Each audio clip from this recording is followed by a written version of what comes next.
HS last minutes preparation আমরা 4 number পর্বে এসেছি। এবিটিএ পেজ নাম্বার 239, 4 এ 1 নম্বর কোয়েশ্চেন আছে, I don't know you, change the voice.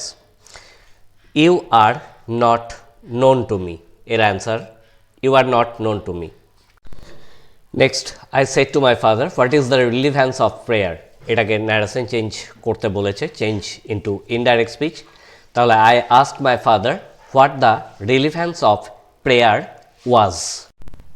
3 number question, you have an interesting face, এটার turn into compound sentence বলেছে, compound সেন্টেন্সে পরিবর্তন করতে হবে। তাহলে you have a face and this is বা ইট ইজ ইন্টারেস্টিং, এটা কমপ্লেক্স সেন্টেন্সেও করতে দেয়, তো সেই ক্ষেত্রে হবে you have a face that is বা হুইচ ইজ ইন্টারেস্টিং।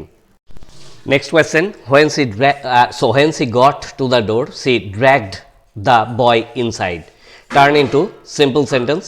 তো আমরা সিম্পলে পরিবর্তন করলে এটাকে পার্টিসিপল যুগে করব, getting to the door she dragged the boy inside. Next question, you must be disappointed, এটাকে টার্ন ইন্টু নেগেটিভ বলেছে, নাবাচক বাক্য করতে হবে।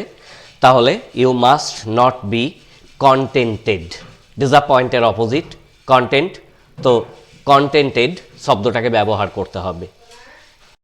পরের question, was I bothering you when I turned that corner, তো এটাকে অ্যাসার্টিভ সেন্টেন্স করতে বলেছে। তোমরা জানো অ্যাসার্টিভের সাবজেক্ট আগে বসে, এবং এই জাতীয় প্রশ্নগুলো আগেও বলেছি, হ্যাঁ বাচক থাকলে না বাচক, না বাচক থাকলে হ্যাঁ বাচক, এইভাবে ভাইসি ভার্সা রূপান্তর করতে হবে।